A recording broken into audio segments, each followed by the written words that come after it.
السلام علیکم ورحمۃ اللہ وبرکاتہ نحمده ونصلی علی رسوله الکریم اما بعد بسم اللہ الرحمن الرحیم۔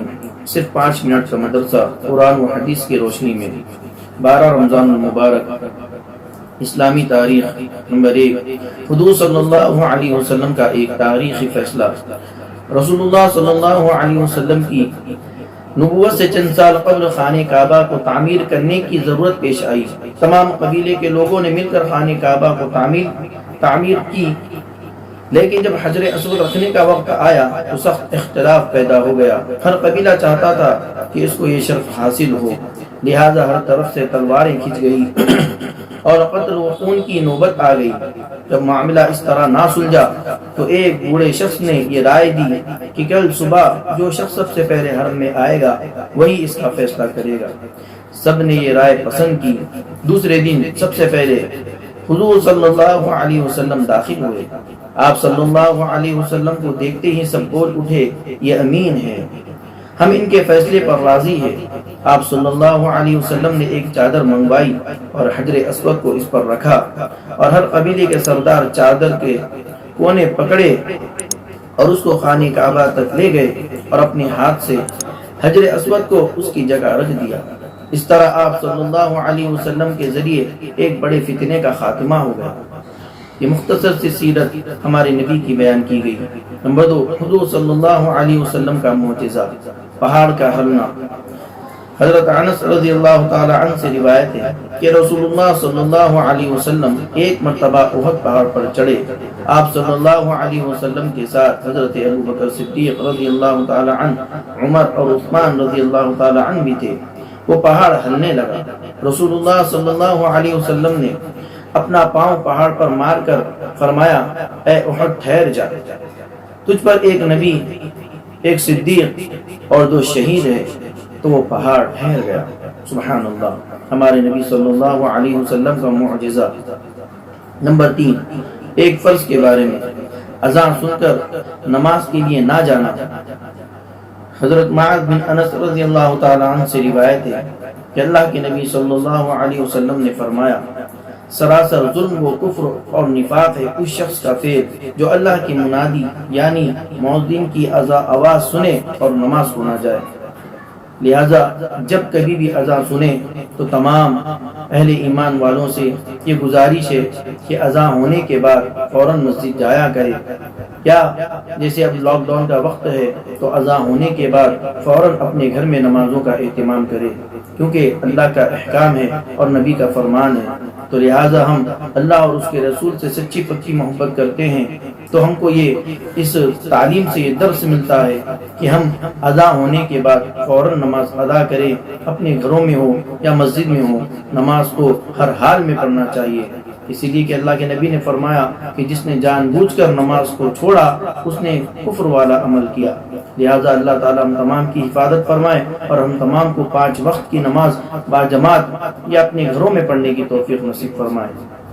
نمبر 4 ایک سنت کے بارے میں، گناہوں سے معافی کی دعا۔ اپنے گناہوں سے معافی مانگنے اور اللہ تعالیٰ سے رحم و کرم طلب کرنے کے لیے دعا کرنی چاہیے، جیسے حضرت آدم علیہ السلام اور حوا علیہ السلام نے دعا کی تھی جب ان سے غلطی ہوئی تھی، تو اس کے بعد ان لوگوں نے دعا کی تو اللہ تعالیٰ نے ان کی دعا قبول کی، ان کی توبہ قبول کی۔ وہ دعا یہ ہے، ربنا ظلمنا انفسنا وان لم تغفر لنا وترحمنا لنكونن من الخاسرین۔ اس کا ترجمہ ہے، اے اللہ ہم نے اپنی جانوں پر ظلم کیا، اگر آپ ہماری مغفرت نہیں فرمائیں گے اور رحم نہیں کریں گے تو ہمارا بڑا نقصان ہوگا۔ لہذا ایسی چھوٹی چھوٹی دعائیں ہماری جو نماز کے بعد ہم اکثر پڑھتے ہیں، ان دعاؤں کا ہم اہتمام کرتے رہیں اور اللہ سے اپنی ضرورتیں اور اپنی حاجتوں کو اور اپنے گناہوں کی معافی کو بار بار چاہتے رہیں، اس لیے کہ اللہ تعالیٰ فرماتے ہیں کہ اگر تم مجھ سے مانگو گے تو میں تم کو عطا کروں گا۔ مغفرت طلب کرو، گناہوں کی معافی چاہو اور جو کچھ چاہو، روزی چاہو، صحت چاہو، تندرستی چاہو، اپنی پریشانیوں کو دور کرنا چاہو، یہ اللہ سے مانگو۔ اللہ تعالیٰ مانگنے سے بہت زیادہ خوش ہوتے ہیں۔ لہذا اللہ ہم تمام کو اللہ سے خوب اور ہر وقت مانگنے کی توفیق نصیب فرمائے، آمین۔ نمبر 5، ایک اہم عمل کی فضیلت، غلطی معاف کرنے کا بدلہ۔ رسول اللہ صلی اللہ علیہ وسلم نے فرمایا، قیامت کے دن ایک پکارنے والا پکارے گا کہ کہاں ہیں وہ لوگ جو لوگوں کی غلطیاں معاف کر دیا کرتے تھے؟ وہ اپنے پروردگار کے حضور میں آئے اور اپنا انعام لے جائیں، کیونکہ ہر وہ مسلمان جس کی لوگوں کو معاف کرنے کی عادت تھی وہ جنت میں جانے کا حقدار ہوگا۔ سبحان اللہ، کیسی بہترین ہمارے لیے نعمت ہے کہ ہم جب ایک دوسرے سے اختلاف ہو جائے یا ایک دوسرے سے کوئی غلطی ہو جائے تو معاف کر دیں۔ جب ہم معاف کر دیں گے تو ہمارے رب راضی ہو جائیں گے، ہمارے اللہ راضی ہو جائیں گے۔ دلوں میں بغض، کینہ، کپٹ، حسد، جلن یہ رکھنا یہ گویا کہ ہم کو جنت سے باہر کر دینے والا عمل ہے۔ لہٰذا ہم کو ایک دوسرے کے ساتھ خیر کا، عافیت کا، درگزر کا، معافی کا معاملہ کرنے کی ضرورت ہے، کیونکہ ہمارے اللہ اور ہمارے رسول راضی ہوتے ہیں۔ لہٰذا ہم میں سے جن سے بھی جو غلطی ہو گئی ہو ہم ایک دوسرے سے معافی چاہ لیں، ایک دوسرے سے معافی اور تلافی کر لیں گے تو انشاءاللہ ہمارے رب اور ہمارے نبی راضی ہو جائیں گے۔ اللہ تعالیٰ ہر ایمان والے کو، ہر مسلمان کو، ماں بہنوں کو، سب کو ایک دوسرے کو معاف کرنے والا، ایک دوسرے کے ساتھ درگزر کا معاملہ کرنے والا بنائے اور ایک دوسرے کی غلطیوں کو چھپانے والا بنائے۔ اللہ تعالیٰ ہم تمام کو ایک نیک کام کرنے کی توفیق نصیب فرمائے۔ نمبر 6، ایک گناہ کے بارے میں حضرت عیسیٰ علیہ السلام کو خدا کا ماننا۔ قرآن میں اللہ تعالیٰ فرماتا ہے، یقیناً وہ لوگ کافر ہو چکے ہیں جنہوں نے یوں کہا کہ مسیح ابن مریم ہی خدا ہے، حالانکہ خود حضرت عیسیٰ علیہ السلام نے بنی اسرائیل سے کہا تھا کہ تم اس اللہ کی عبادت کرو جو میرا بھی رب ہے اور تمہارا بھی رب ہے۔ یقین جانو جو شخص اللہ کے ساتھ کسی کو شریک کرے گا تو اللہ تعالیٰ اس پر جنت حرام کر دے گا اور اس کا ٹھکانہ جہنم ہے، اور وہ ایسے ظالموں کا کوئی مددگار نہیں ہوگا، اور ایسے ظالموں کا کوئی مددگار نہیں ہوگا، کیونکہ شرک کی معافی نہیں ہے۔ لہٰذا اللہ تعالیٰ کے ساتھ کسی کو شریک نہیں کیا جا سکتا۔ لہٰذا اللہ کی ذات واحد ہے جو ہر چیز پر قادر ہے، جو ہر ایک کو پیدا کرنے والا، رزق دینے والا، ہر چیز کا کرنے والا ہمارا اللہ ہے۔ صرف بندگی اسی کی جائے گی، عبادت اسی کی جائے گی، اور حاجت ضرورت صرف اسی سے ہی مانگی جائے گی، کیونکہ اللہ کے ساتھ کسی کا کوئی شریک نہیں ہے، کوئی اللہ کے ساتھ شریک ہونے کے قابل نہیں ہے۔ اللہ واحد ہے، لا شریک ہے، اس کا کوئی شریک نہیں ہے۔ نمبر 7، دنیا کے بارے میں دنیا چاہنے والوں کا انجام۔ قرآن میں اللہ تعالیٰ فرماتا ہے، جو کوئی دنیا ہی سے چاہتا ہے تو ہم اس کو دنیا میں جتنا چاہے جلد دے دیتے ہیں، پھر ہم اس کے لیے دوزخ مقرر کرتے ہیں جس میں قیامت کے دن ذلت اور رسوائی کے ساتھ دھکیل دیا جائے گا۔ لہٰذا دنیا سے محبت کرنا، دنیا سے لو لگانا یہ سراسر بے وقوفی کی بات ہے۔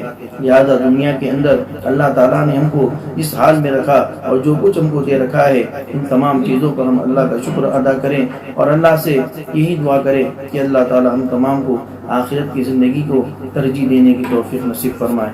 نمبر 8، آخرت کے بارے میں قیامت کے دن کے سوالات۔ رسول اللہ صلی اللہ علیہ وسلم نے فرمایا، انسان کے قدم قیامت کے دن اللہ کے سامنے سے اس وقت تک نہیں ہٹیں گے جب تک کہ اس سے 5 چیزوں کے بارے میں سوال نہ کر لیا جائے۔ جب تک کہ بندہ اللہ کے سامنے 5 سوالوں کا جوابات نہ دے دے گا تو اس وقت تک بندے کو اللہ تعالیٰ کے سامنے سے نہیں ہٹایا جائے گا اور وہ وہیں ٹھہرا ہوا رہے گا۔ لہٰذا وہ 5 سوالات کے جوابات کیا ہیں؟ نمبر 1، اس کی عمر کے بارے میں اس کو کہا ختم کیا، یعنی اس کی عمر کے بارے میں اس سے پوچھا جائے گا کہ ہم نے تجھ کو اتنی عمر دی تھی، فلاں سال کی، فلاں سالوں کی، تو تو نے اس عمر کو کہاں ضائع کیا؟ تو ہم کو اس کا جواب دینا پڑے گا۔ لہٰذا ہم کو چاہیے اس بات پہ ہم غور و فکر کریں کہ ہم نے اتنے سالوں کی زندگی گزاری تو اس کے اندر ہم نے کیسے کیسے کام کیے ہیں، اور ان زندگی کے اندر اور اس عمر کے اندر ہم نے کتنی نیکیاں کی ہیں، کتنی برائیاں کی ہیں، کتنے غلط کام کیے ہیں۔ ان تمام چیزوں کا احاطہ کریں گے تو ہم کو ہماری زندگی کے حالات معلوم ہوں گے کہ ہم نے اب تک کی کیسی زندگی گزاری اور اب ہم کو کیسی زندگی گزارنا ہے۔ لہذا زندگی جو جس اللہ نے ہم کو زندگی دی ہے وہ بہت بڑی نعمت ہے۔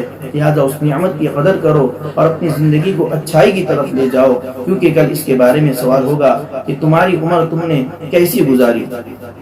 نمبر 2، اس کی جوانی کے بارے میں اس سے کہا جائے گا کہ تو نے جوانی کہاں خرچ کی۔ معزز حاضرین، بہت ضروری اور بہت امپورٹنٹ باتیں آپ کے سامنے پیش کی جا رہی ہے کہ ہماری جوانی کے بارے میں ہم سے کہا جائے گا کہ ہم نے جوانی کا استعمال کیسے کیا۔ اب اس کے اوپر ہم کو غور کرنا چاہیے کہ ہم نے زندگی کی جوانی کیسے گزاری، کیا اچھے کاموں میں گزاری، جوانی میں ہم نے خوب عبادت کی، اللہ کی بندگی کی، قرآن کی تلاوت کی، ذکر کیا، اذکار کیا، یا پھر ہم اپنی جوانی کو غلط راستوں پر ڈال رہے ہیں، غلط شوق میں، غلط کاموں میں، بیجا جو ہے رسومات کے اندر اور کئی ایک غلط کاموں کے اندر اگر ہم اپنی جوانی کو ضائع کر دیے تو پھر کل اللہ تعالیٰ کے سامنے ہم کو ہماری جوانی کے بارے میں جواب دہ ہونا پڑے گا۔ لہذا اللہ تعالیٰ ہر نوجوان مسلمان کی جان کی، مال کی، عزت کی، آبرو کی حفاظت فرمائے اور اپنی جوانی کو اللہ کے راستے میں عبادت کرنے والا بنائے اور اپنی جوانی کو صحیح طریقے سے، صحیح ڈھنگ سے گزارنے والا بنائے۔ نمبر 3، مال کہاں سے کمایا؟ ہاں، اس بارے میں بھی سوال ہوگا کہ مال کہاں سے کمایا، حلال کمایا، حرام کمایا، جائز کمایا، ناجائز کمایا، اس کے بارے میں بھی ہم سے سوال ہوگا۔ لہذا جب کبھی بھی ہم کوئی کاروبار کریں، تجارت کریں یا کوئی معاملات کریں تو اس کا خیال رکھیں کہ ہمارا مال حلال ہو، پاک ہو، صاف ہو، ناجائز، حرام اور غیر غلط کاموں سے کمایا ہوا مال نہ ہو۔ لہذا اس وجہ سے ہم اپنے مال کی بھی غور و فکر کریں کہ ہمارا مال صاف ہونا چاہیے، پاک ہونا چاہیے اور حلال طریقے سے آنے والا مال ہونا چاہیے۔ اور اس سے پہلے میں نے بھی یہ بات بتائی تھی کہ اگر کوئی حرام لقمہ اگر پیٹ میں چلا جائے تو پھر اس کی 40 دنوں کی عبادت قبول نہیں ہوتی۔ لہذا رزق حلال اور حلال مال کمانے کی عادت ڈالے۔ نمبر 4، کہاں خرچ کیا اور مال کہاں خرچ کیا، اس کے بارے میں بھی سوال ہوگا کہ مال غیر غلط کاموں میں، زنا کے کاموں میں، شراب خریدنے کے کاموں میں یا جوا کھیلنے میں، ایسی جگہ پر مال خرچ اگر ہوگا تو پھر پکڑ ہو جائے گی۔ لہٰذا مال کو صحیح استعمال کریں اپنے اہل و عیال پر، اپنے خاندان پر، اپنے گھر والوں پر، یتیموں پر، غریبوں پر، مسکینوں پر اور اللہ کی راہ میں اور اچھے اچھے کاموں میں اپنا اگر مال خرچ ہوگا تو یہ ہمارے لیے ذخیرہ آخرت جمع ہو جائے گا، آخرت کا ذخیرہ ہم دنیا میں جمع کرنے والے ہو جائیں گے۔ لہٰذا اپنے مال کا صحیح استعمال کریں۔ نمبر 5، علم کے مطابق کیا عمل کیا گیا۔ علم حاصل کرنے والوں سے بھی یہ سوال ہوگا کہ ہم نے تم کو علم دیا تھا، اللہ تعالیٰ فرمائیں گے کہ ہم نے تم کو علم دیا تھا تو تم نے اس علم کا کیا استعمال کیا۔ تو لہٰذا ہم کو ہمارے علم کا صحیح استعمال کرنا چاہیے۔ ہمیں صحیح استعمال، اپنے علم کا صحیح استعمال کریں گے تو دونوں جہاں میں کامیاب ہو جائیں گے۔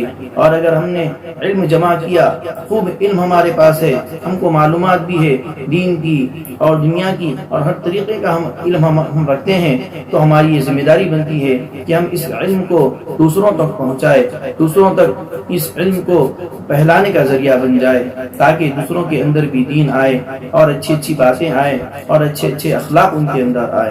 لہٰذا علم کا استعمال بھی صحیح کرنا چاہیے، اور اس علم رہنے کے باوجود اگر عمل نہ کرے اور اس پر لوگوں کو علم کی تعلیم نہ دیں تو اس کے اوپر بھی پکڑ ہو سکتی ہے۔ لہٰذا ہم تمام کو چاہیے کہ جب ہم علم حاصل کریں تو اس پر عمل بھی کریں اور دوسروں کو دعوت بھی دیں۔ اللہ ہم تمام کو توفیق عمل نصیب فرمائے۔ نمبر 9، طب نبوی سے علاج، انار سے علاج۔ رسول اللہ صلی اللہ علیہ وسلم نے فرمایا انار کو اس کے اندرونی چھلکے سمیت کھاؤ کیونکہ یہ معدے کو صاف کرتا ہے۔ فائدہ اس کا یہ ہے، علامہ ابن قیم رحمۃ اللہ علیہ فرماتے ہیں کہ انار جہاں معدے کو صاف کرتا ہے وہیں پرانی کھانسی کے لیے بھی بڑا کارآمد پھل ہے۔ اللہ تعالیٰ کا بہت بڑا شکر ادا کرنے کی ضرورت ہے کہ اللہ تعالیٰ نے بے شمار میوے ہمارے لیے رکھے ہیں اور ان میووں کے اندر اللہ نے شفا ڈالی ہے تاکہ ہم وہ میوے اور جو کچھ ہم کو کھلایا جا رہا ہے، اللہ تعالیٰ کی طرف سے جو نعمتیں مل رہی ہیں وہ تمام کی تمام کھائیں، استعمال کریں اور اس سے ہم صحت یاب ہوں اور اپنے جسم کو مضبوط بنائیں، طاقتور بنائیں۔ اللہ کی یہ بے شمار نعمتیں ہم کو مل رہی ہیں تو ہم کو اللہ کا بار بار شکر ادا کرنا چاہیے کہ اللہ تعالیٰ نے ان پھلوں کے اندر مزے بھی رکھیں اور اس میں شفا بھی رکھی ہے۔ اللہ تعالیٰ ہم تمام کو ان تمام اللہ کے نعمتوں کا شکر ادا کرنے والا بنائے۔ نمبر 10 نبی صلی اللہ علیہ وسلم کی نصیحت۔ رسول اللہ صلی اللہ علیہ وسلم نے فرمایا دوسروں کی عورتوں سے دور رہو، تمہاری عورتیں بھی پاک دامن رہیں گی۔ اپنے والدین کے ساتھ حسن سلوک کرو، تمہاری اولاد بھی تم سے حسن سلوک کرے گی۔ معزز حاضرین، اس بات پر بھی غور کرنے کی ضرورت ہے کہ اللہ کے نبی نے فرمایا کہ دوسری عورتوں سے دور رہو، یعنی ناجائز تعلقات، کسی غیر محرم کے ساتھ ناجائز تعلقات ہونا یا کسی غیر محرم کو دیکھنا یا اس کے ساتھ اپنا تعلق قائم کرنا یا غلط نیت سے اس سے ہم ملاقاتیں کرنا، باتیں کرنا، یہ تمام کی تمام غیر غلط چیزیں اور حرام کام ہیں۔ اگر ہم ایسا دوسری عورتوں کے ساتھ کریں گے تو کل ہماری ماں، بیٹی، بہن، ہماری عورتوں کے ساتھ، ہماری گھر والوں کے ساتھ بھی یہ معاملہ ہو سکتا ہے۔ لہذا ہم اپنی بیویوں کو اور اپنے گھر والوں کو پاک دامن، پاک صاف رکھیں گے تو ہمارے آنے والی نسل بھی پاک صاف رہے گی اور ہم کو اس برے کام سے بچنے کی توفیق ہوگی۔ اور اس کے ساتھ اپنے والدین کے ساتھ حسن سلوک کرو، اپنے ماں باپ کا خوب ادب و احترام کرو، ان کی بات کو مانو، وہ جن چیز سے رکنے کے لیے کہیں اس سے رک جاؤ، کیونکہ اگر آج ہم اپنے والدین کے ساتھ اچھا برتاؤ کریں گے، محبت سے پیش آئیں گے، ان کی خدمت کریں گے، ان کی تمام باتوں کو مانیں گے، تو یقین جانو اس کے بعد ہم کو بھی اللہ تعالیٰ ماں باپ بنائے گا، ہم کو بھی اللہ تعالیٰ اولاد دیں گے۔ اگر ہم اپنے ماں باپ کے ساتھ اچھا برتاؤ کریں گے تو اللہ تعالیٰ کل ہماری اولاد سے ہماری بھی ایسی ہی حسن سلوک ہمارے ساتھ ہماری اولاد کرے گی، جس سے ہم کو دنیا اور آخرت میں دونوں جگہ میں فائدہ ہوگا۔ لہذا اپنے والدین کے ساتھ، خاص طور سے اپنے والدین کے ساتھ خوب ادب و احترام کے ساتھ اور حسن اخلاق کے ساتھ رہیں گے۔ انشاءاللہ اللہ تعالی ہم تمام کو ان باتوں کو سمجھنے کی توفیق نصیب فرمائے اور ان باتوں کو سمجھ کر اس پر عمل کرنا بھی ہمارے لیے آسان فرمائے، اور ہمارے والدین کے ساتھ ہم تمام کو، دنیا کے تمام انسانوں کو اپنے والدین کے ساتھ حسن سلوک کا معاملہ کرنے کی توفیق نصیب فرمائے۔ وما علینا الا البلاغ، سبحان اللہ وبحمدہ، سبحانک اللہم وبحمدک، ونشہد ان لا الہ الا انت، استغفرک واتوب الیک۔